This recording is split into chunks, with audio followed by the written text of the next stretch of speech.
Nous avons plus détruit la nature et nous n'avons pas pu atteindre les objectifs que nous nous sommes assignés dans le cadre des objectifs des Nations Unies sur l'environnement. La RDC l'a reconnu et a renouvelé sa volonté d'apporter sa solution. C'était des propos du représentant du chef de l'État au sommet de Stockholm en Suède lors des 50 ans des Nations Unies sur l'environnement. À Stockholm, en Suède, la vice-première ministre de l'Environnement et Développement durable, en tête de la délégation congolaise, composée notamment du directeur de cabinet adjoint du chef de l'État, a pris part du 2 au 3 juin à la commémoration du cinquantenaire de la Conférence internationale de l'environnement sous le thème Stockholm plus 50. L'événement vise à servir de tremplin pour accélérer la mise en œuvre de la décennie d'action des Nations Unies en vue d'atteindre les objectifs de développement durable, l'accord de Paris sur les changements climatiques, le cadre mondial de la biodiversité pour l'après-2020 et à encourager l'adoption des plans de redressement écologique à la suite de la Covid-19.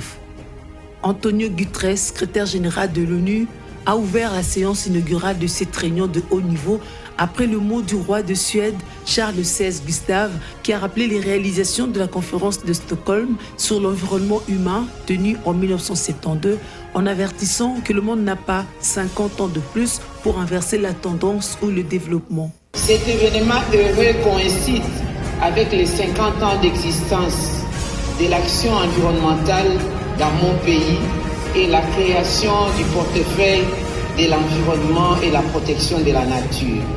Mesdames et messieurs, une planète saine pour la prospérité de tous, c'est notre responsabilité.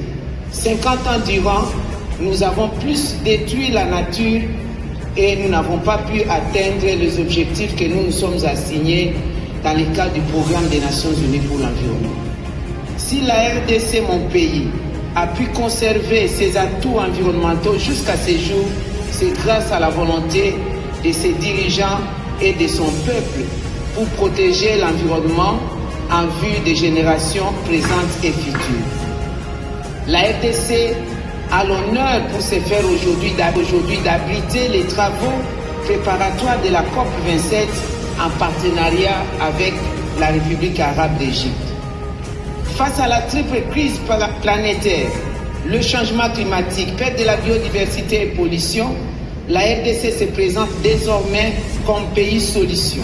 Dans une approche contributive, nous présentons notre potentiel forestier, nos tourbières, nos minéraux stratégiques et nos ressources en eau comme une solution à cette crise mondiale. Ceci en vue d'atteindre l'atténuation de la température planétaire à 1,5 degré Celsius et nous adapter à la nouvelle donne du climat.